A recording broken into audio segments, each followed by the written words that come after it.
Podcasts on UNC-TV.org are made possible through the financial contributions of viewers like you, who invite you to join them in supporting UNC-TV.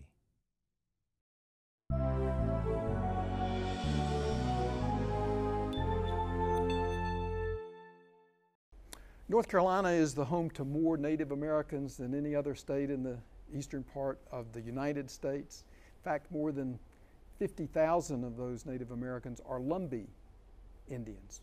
But who are these people, Lumbees? Are they a tribe, a nation? Where do they come from? What do they want? What is their future? Well, we'll ask those questions later on to UNC Professor Malinda Maynor Lowery, who is both a proud Lumbee and a professor at the University of North Carolina at Chapel Hill. We'll do all that when we talk to her on North Carolina Bookwatch next. Funding for North Carolina Bookwatch is made possible through the financial contributions of viewers like you, who invite you to join them in supporting UNC-TV, and by the Mary Duke BIDDLE Foundation, Quail Ridge Books and Music, and the North Carolina Humanities Council.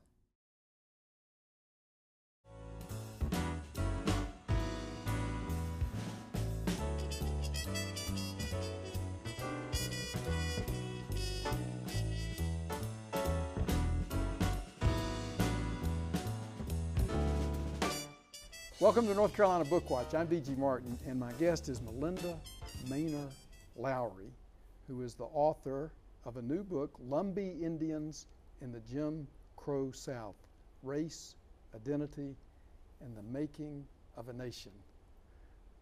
Malinda Maynor Lowery, welcome. Thank you very much for having me. Well, you know, the Lumbees are just a special part of North Carolina life, but a great mystery, I think, to the bulk of North Carolinians. Many people, when I talk to them, are shocked when you talk about 50, 60, 70. We're not absolutely sure how many Lumbees there are, but there are at least 50,000 who are registered. Mm-hmm. What led you, what is it that we don't know about the Lumbees that led you to write your new book, Lumbee Indians in the Jim Crow South?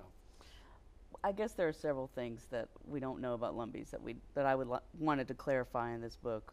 One of them is this eternal question that people seem to have about our identity. People say that we're struggling for an identity or we're fighting for identity. And as a Lumbee person, I wanted to clarify for folks using the history to say that we're not struggling for identity. We've always known who we were. And we don't sit around and scratch our heads and question, you know, who are we? What we do is we're struggling for sovereignty. We're struggling for autonomy. We're struggling for the ability to make decisions on behalf of future generations on our own terms, rather than constantly being imposed upon by state governments, local governments, and national federal governments that have their own interests, their own biases. So one of the things I wanted to do in the book was to clarify for folks what Lumbee identity was really about, so that we could get that question out of the way and then begin to kind of discuss how the Lumbees have been confronted with these challenges to their sovereignty. Well, I think you explained in a very nice way that there's no problem among Lumbee people and among the Indian people of Robeson County and nearby about who they are. But nevertheless, others of us still have that question, and so it's not enough for you to say, oh, well, don't worry about it. We know who we are. Right. How do you answer the question to those of us who are not part of that group about who the Lumbees are? Well, in the book I describe that there are several layers to Lumbee identity, and the first layer is what I call people. We recognize ourselves as a kinship group that are related to one another by blood going back many, many generations, and that we also have a special relationship to certain places, and most of those places, of course, are in Robeson and adjoining counties.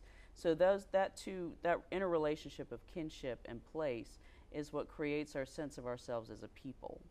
And so that's the first and most important layer of Lumbee identity that I explain in the book and that I hope people will understand. I think that, I don't want to stop this, but I think that was real important to me in the sense that you not only assert that, you prove that, and that there is a very complete genealogical chart which includes the basic families going back hundreds of years, which include virtually everyone who is a part of the Lumbee community now. Virtually everyone who's a part of the Lumbee community today is related to what I call the 5 core families of our community that stem back to before the 1700s. And these families were refugees of warfare, of slavery, of disease, and the whole process of European colonization. And these refugees moved to Robeson County as a way of establishing a different kind of community, a different kind of tribal community that could keep them safe from these incursions from European powers. They joined other Indians that were there as well, other Indians that had lived there for quite a long time. And so this peoplehood that I talk about in the book, as you said, goes back hundreds and hundreds of years. It's well established in the place of Robeson, but also in different parts of North Carolina. And it's that sense of being a people that forms the basis of our identity as Native Americans. Well, it kind of stunned me to realize that anyone who's a part of the Lumbee community in Robeson County could carry their bloodline a whole lot further back than I or most European, maybe African Americans could do that. But we still throw this back at you and say, but where did you come from? You know, you're not really a tribe because we can't prove exactly where you were in 1690. Exactly. And that problem comes from not a problem of the Lumbees, but a problem of the way these issues have been discussed in government and in academia, frankly. Professors and scholars have had a large role to play in defining what an Indian was over time. And so the question that I was asking in this book is not just, let's clarify Lumbee identity, but it's let's clarify what Indian is. Let's try to understand, by understanding history, what the term Indian really means and how that term came about. So there's several examples in the book of folks at the Bureau of Indian Affairs who are taking advice from physical anthropologists who have their own criteria about what Indians are. Indians are supposed to have straight hair and a certain color of skin and a certain eye color and a certain nose shape and so on and so forth. And that's what an Indian is. Then there's a lot of other views on the part of white supremacists in North Carolina who say, well, an Indian has to be somebody who is a pure-blooded Indian. And that's a definition that came explicitly out of segregation. The moment at which politically we decided to divide ourselves into races, that was the moment in which this idea of pure blood came about in North Carolina as a criteria for Indian. And that just happened to parallel some conversations that were happening at the federal level around Indian identity and the role of purity in Indian identity. Within the Lumbee community and families in Robeson County, or the Lumbees, what is the attitude of people there about this conception of full-bloodedness, and how strong a bloodline do you have to qualify to be in the family link-ups and be accepted as a part of the Lumbee group? Right. Blood for us is a metaphor. It's a metaphor for kinship and familial relationships.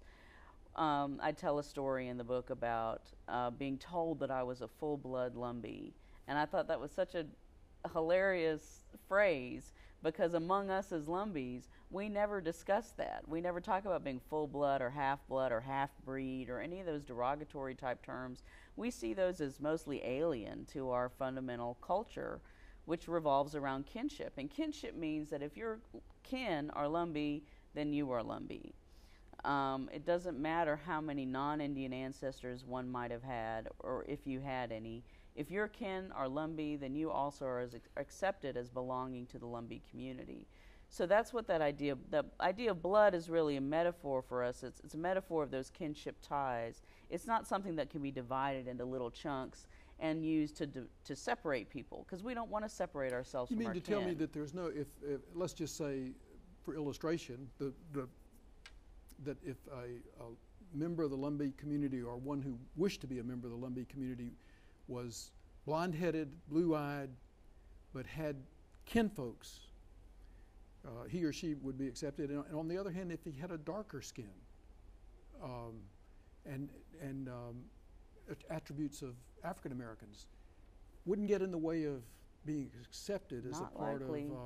of the Lumbee people. It's not likely. We know lots of Lumbees who have blonde hair and blue eyes. We know lots of Lumbees that have more stereotypical African features. But the thing you have to understand about stereotypes, and about visual stereotypes in particular, is the way that genes combine in an individual is completely random.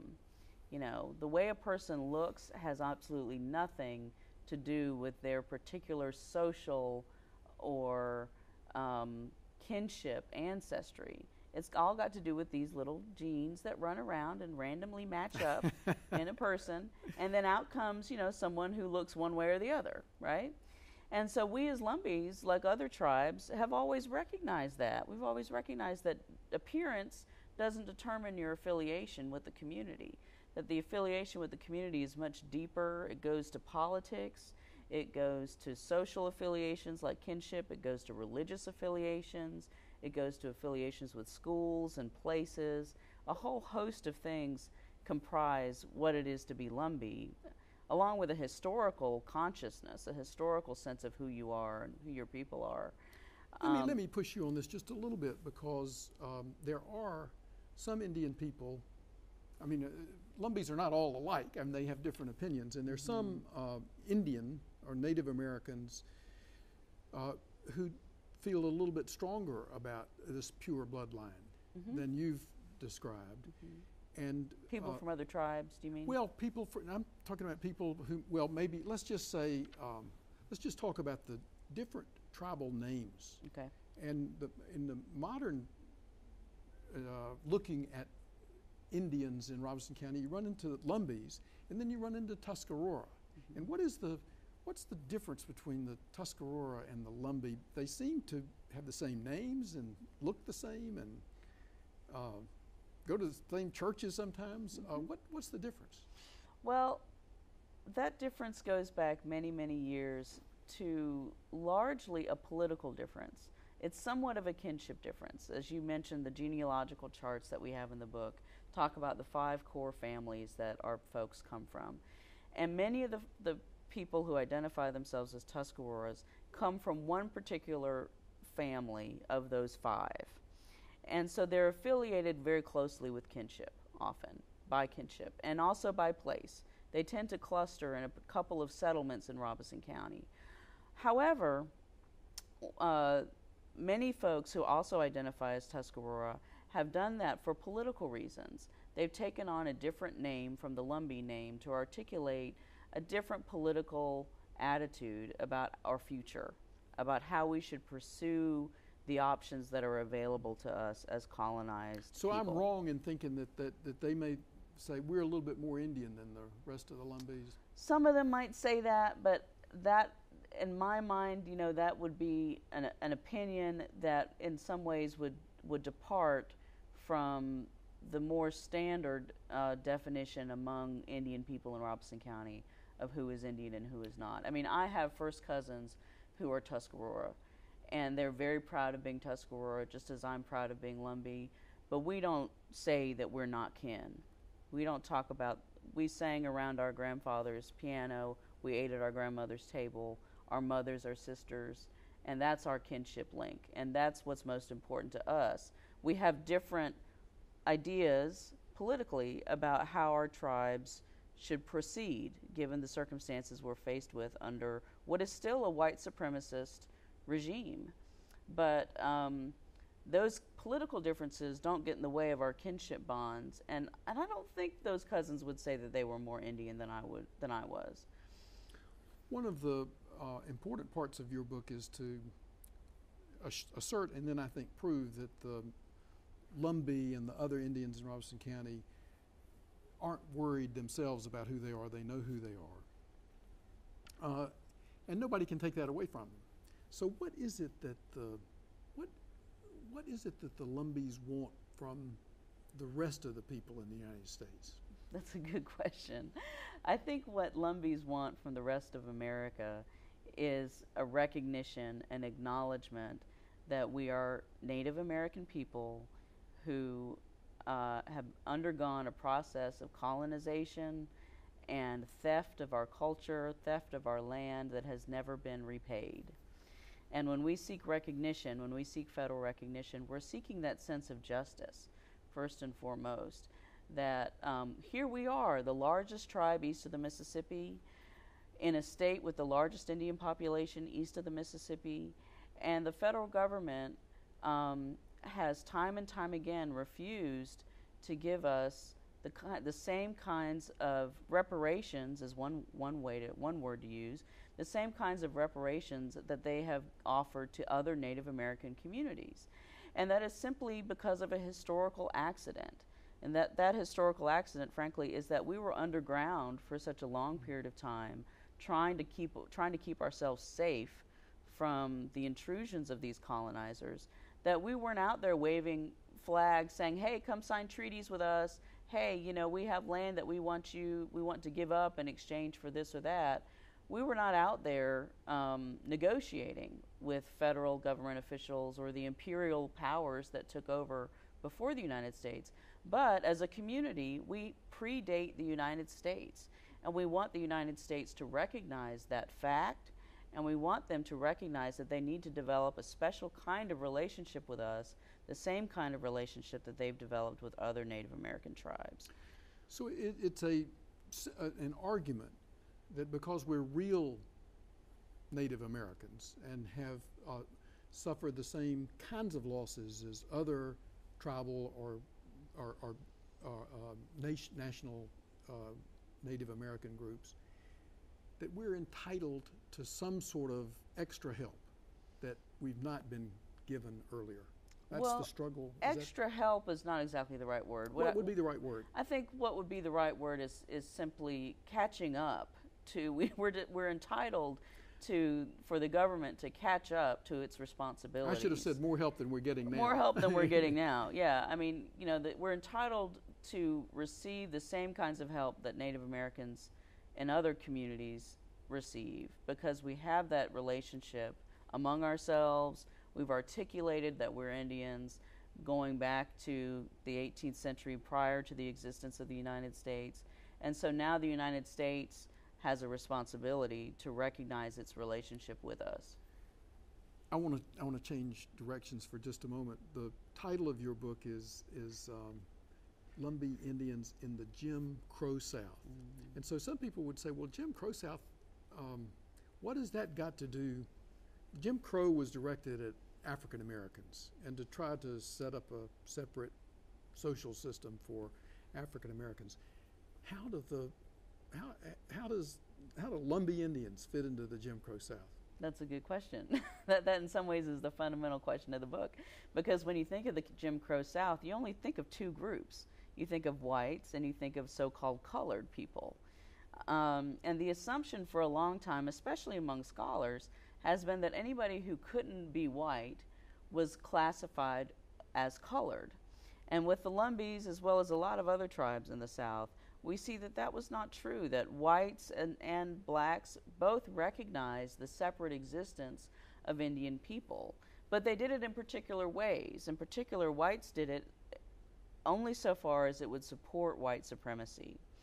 And that's the sort of fundamental, I guess, quandary or question or paradox about being Indian in the Jim Crow South, is that your separate identity was only acknowledged to the extent that it would benefit white supremacy. Give me an illustration of how recognition of Lumbee people as Indians furthered the goals of the white supremacists in North Carolina. The establishment. That's better. The perfect example is our school system. In Robeson County, we actually had 4 separate school systems up until the 1970s, up until integration was fully achieved. And we had a system for whites, we had a system for blacks, and we had 2 separate systems for Indians.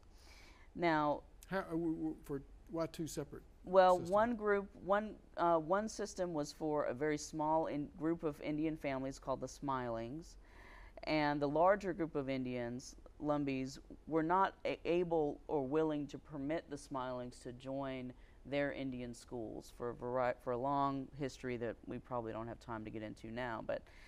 But the point is, there was this sort of administrative albatross created to support the notion that segregation was right.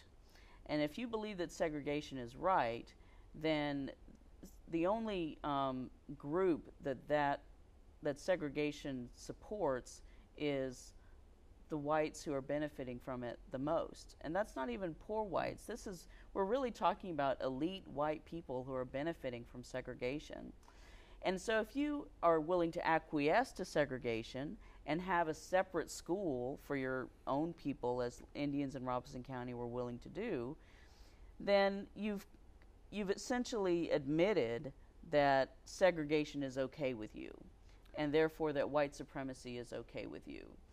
And so, did the Indian people, and we're talking about about 1900 and afterwards, I guess, up until the Brown decision began to do with segregated schools, but were the Indian people happy to get their own schools? They loved their own schools. And were they disappointed when those schools were lost to the desegregation effort? Indian people, as I've recorded in this book and as many people have told me over the years, they loved having their own schools because, again, it was a way to assert your autonomy. It was a way to control what was happening in your community and how your children were being educated. If we had sent our children to white schools, we would have had no control over that. If we had sent them to black schools, we would have had no control over that. So that system of segregation was really a way, as I call it in the book, it's a double-edged sword. On the one hand, it's a great way to uphold your community's autonomy, but then it concedes your autonomy to a certain extent to white supremacists, to elite whites who wish to control the entire system for their benefit. So when we lost this school system of our own, there was a lot of ambivalence about it. Unquestionably, folks saw that whites had better facilities, better textbooks, better educated teachers who were getting paid more. White students always had received more from the state per student than Indian students or black students did. And so there was definitely an attitude that if we could get into that system, we're going to benefit one way or the other. On the other hand, we knew that we were going to lose a lot of control over how our children were educated. And so even today, there's still some sense of loss, I think, around how integration has affected our community. What's the future of the Lumbee people? And I say this in the context that I'm meeting a lot of Lumbees who are loyal Lumbees, but who are living away from like you, who are living away from Robeson County and are fairly happily adjusted to living away and having the benefits of an overall community. Their roots are back there, but they live throughout the country. Is the future in Robeson County, or is the future in the acceptance and the dispersal of and the taking benefit of the American experience throughout the country? Where is that going to go? Well, I think in a way that's a slightly false dichotomy, because when you look at our people's history and when you look at the history of Indian people all over the South, we've always migrated, but well before the Europeans arrived. We were moving around, we were creating new communities when we saw fit to do so. We were operating, we were trading with one another freely. We were living in an environment that was not restricted by these boundaries of race and tribal territory and those sorts of things that the colonizer brought, you know? So the idea that we can't still continue to move around and be part of any society that suits us, the idea that would somehow result in a loss of Indian identity is really ahistorical. You know, it really goes against our history as a people. Well, but you're one of your fundamental points is that the land is a real important part of the identity of Right. Lumpy people. So if you move away, you lose that So connected if link. you move away, I think what our history has shown is that if you move away, the people who have stayed will always welcome you back. And that's one of the things about Lumbee people that I've just seen so consistently, not just in the historical record, but today also, is that you can't help but go back. It doesn't matter how long you've been away. I know folks who are generations descended from people who lived in Robeson County who are now coming back for whatever reason, because they want to learn more about their heritage, because they still have family there, because they just simply love the place. There's a lot to love about it. And so you always come back. I had an older lady say to me one time, we were talking about this issue of why do people always come back to Robeson County? And she said it's because the blood of your ancestors is buried here. Wow. We Well, can't get away from that. Never. I've got lots of other questions to ask you, but this is probably a good place, as good a place as any to stop in terms of what it is to be a Lumbee. It's always wanting to come back. Yes, it is. Well, Malinda Maynor Lowery, thank you for this book. A very scholarly and yet a warm presentation of the Lumbee people in the spirit of a memoir. We thank you for sharing that with us. Thank you for and having for telling me. us those stories today. Our guest has been Malinda Maynor Lowery, is the author of Lumbee Indians in the Jim Crow South. Thanks to her for being our guest. Thanks to all of you for watching and listening, and we'll be right back here same time next week.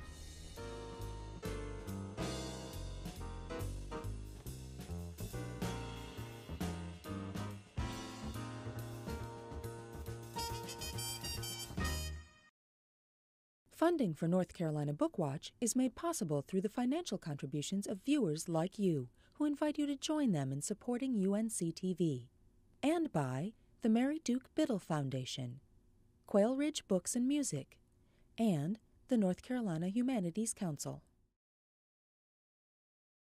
Podcasts on UNCTV.org are made possible through the financial contributions of viewers like you, who invite you to join them in supporting UNC-TV.